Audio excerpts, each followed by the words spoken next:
So it looks like in this episode, we're going to try to understand if the boom period for Atkore has passed, or does this company believe that the latest season was a small blip in an otherwise very positive trajectory? Stick around to dive deep into that with me, but also stick around to see the proprietary Sage Seeds artificial intelligence ranking at the end of the video. I've taken us to note 10 of the financial statements prepared by the financial office, a section titled Net Inventories, revealing that finished goods actually decreased. Work in process is roughly the same compared to last year, and so the decrease in inventory spending that we saw in the cash flow statement is actually because Atkore has a surplus of purchased materials and manufactured parts. In the paragraph right below, we are reminded that Atkore chooses to use the less common last in, first out method for inventory accounting. I'm most interested in this last sentence.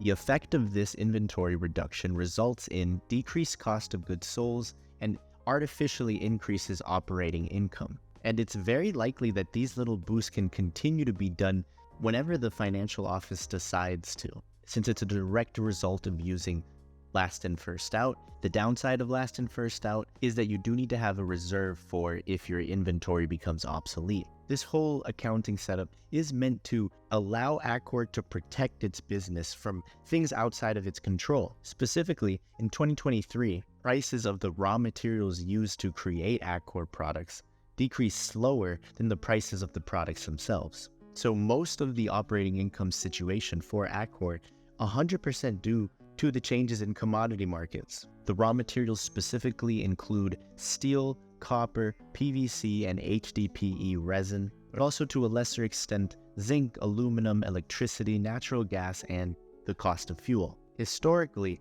Atkore has not engaged in hedging strategies for raw material purchases. And the fact that they don't hedge, combined with their decision to use last in, first out accounting for inventory, means that in situations when the prices of the raw materials they use are decreasing for an extended period of time, the value of these purchased materials does not decrease as fast as the value of finished goods in work in process. Therefore, Atkore finds itself in years like the latest year having to work even harder just to avoid seeing their finished goods decrease as a fraction of inventories. The lower the value of the finished goods relative to everything else, the less efficient inventories is for Atkore as a business as a whole. Atkore can do the exact same things that it did last year, but if the prices of the raw materials it depends on for pricing its own products decrease, you can see a decrease in gross profit directly from this increasing inefficiency. This is exactly how you can see a decrease in this earnings per share. The center of what Atkore is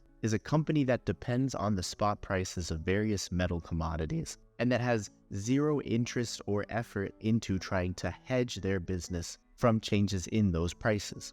So this isn't a smooth exponential curve even in a growing situation. Atkore will likely always be a curve that goes up as commodity prices go up and down as commodity prices go down. Atkore did not stop growing despite this decrease in earnings per share. It just grew a little bit less than it has in the latest years.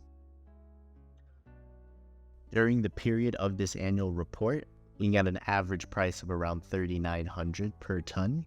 That compares to in the 22 season, where we were looking at about $4,500 average per ton. 10%, 15%, something like that decrease in the price of steel, not too different than the 11 or 12 or maybe a little bit higher decrease in earnings per share. As an investor, as they become bigger and bigger, I genuinely don't know how long the management can expect to get away with not hiring finance guys to hedge them against commodity prices. But frankly, this might be the first year in their history in which they were big enough in order to see how dramatic the impact can be at scale. Management did not seem particularly interested in telling us that they were going to take this as a lesson to start hedging. So I got to assume that this company will probably not hedge for the foreseeable future, meaning that investing in Atkore will always be fundamentally tied to the idea of investing in multiple types of metals. When I weigh all these things together, my gut tells me that this is going to land between the 30th and 40th percentile, remembering that a ranking closer to the first percentile is the best. But what do you think?